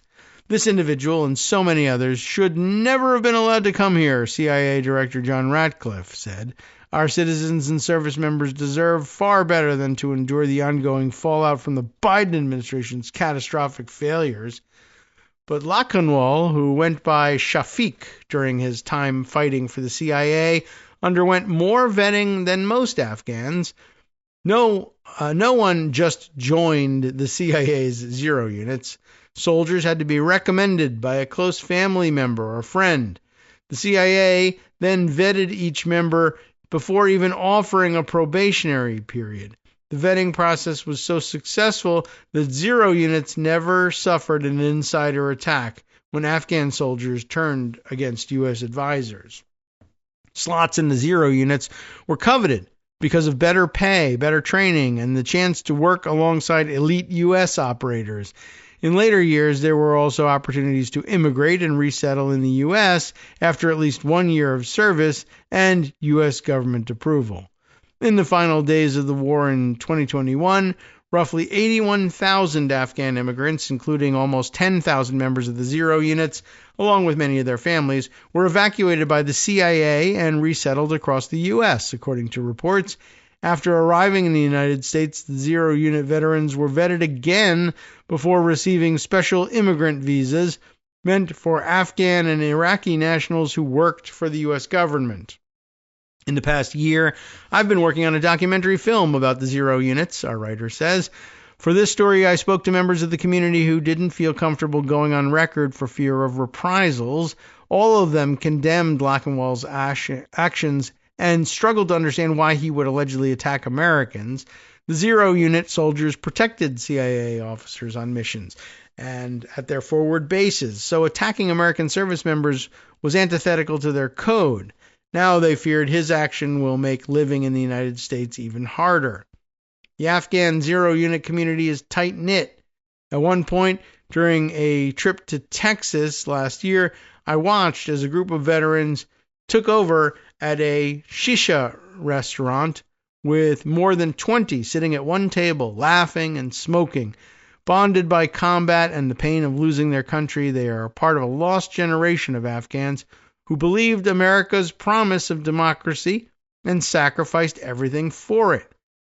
But most of all, Zero Unit veterans were heartbroken by Ratcliffe's comments that they should never have been allowed to come to the United States because after fighting shoulder to shoulder with the CIA for almost 20 years, they are the next sacrifice on the altar of expediency. The only certainty in U.S. foreign policy, from the last helicopter out of Saigon in 1975 to the Kurds after the Gulf War in 1991 to the 2020 Doha Accords and the Afghan evacuation in 2021, is that American loyalty comes with an expiration date. Well, as he points out, and rightly so, none of the members of the Zero Unit community can understand or sympathize in any way with the attack he launched in D.C., but you certainly get the sense that they feel betrayed and let down. And, it's one of those things that you don't want after a protracted armed conflict, to demobilize highly trained military units and then send them into a tailspin of despair and feelings of betrayal. It often ends up badly when you do things like that. All right. Let's see. Other things that we can add to the record before we depart for the day. How about this one? Why not? This I thought might be interesting because Paul Krugman wrote it, and he did it on a Substack, which is not as great, but what can you do? This was an interesting connection he was making here. Trump, pro-crypto or pro-crime? Well, of course, can't it be both? Sure, of course. In fact, he asks in the subheader, are they the same thing? This is from just yesterday, and an interesting side-by-side. Let's see what we can get in before time runs out. On one side, the Trump administration is sinking small boats that it claims, without evidence, are smuggling drugs. And according to the Washington Post, Pete Hegseth, the self-styled Secretary of War, has personally ordered at least one follow-up strike to kill the survivors. We heard all about that earlier. A working group of former JAGs, that is, members of the military's legal branch, issued a statement declaring that it unanimously considers both the giving and the execution of these orders, if true, to constitute war crimes, murder, or both. Everything's or both, I guess. On the other side, Donald Trump has declared his intention to grant a full and complete pardon to Juan Orlando Hernandez, former president of Honduras, who had been convicted of conspiring to import cocaine into the United States. In fact, Hernandez was part of a cartel, including his brother, that smuggled hundreds of tons of cocaine into this country. At first glance, the juxtaposition seems bizarre. Trump is either murdering or committing war crimes against people who are at worst small-time drug dealers and maybe innocent fishermen, while pardoning a drug lord who was responsible for thousands of American deaths while savaging his own country, Honduras. But there is a pattern to this murderous madness once one connects the dots between Trump's mob boss persona and the billionaire crypto tech broligarchy.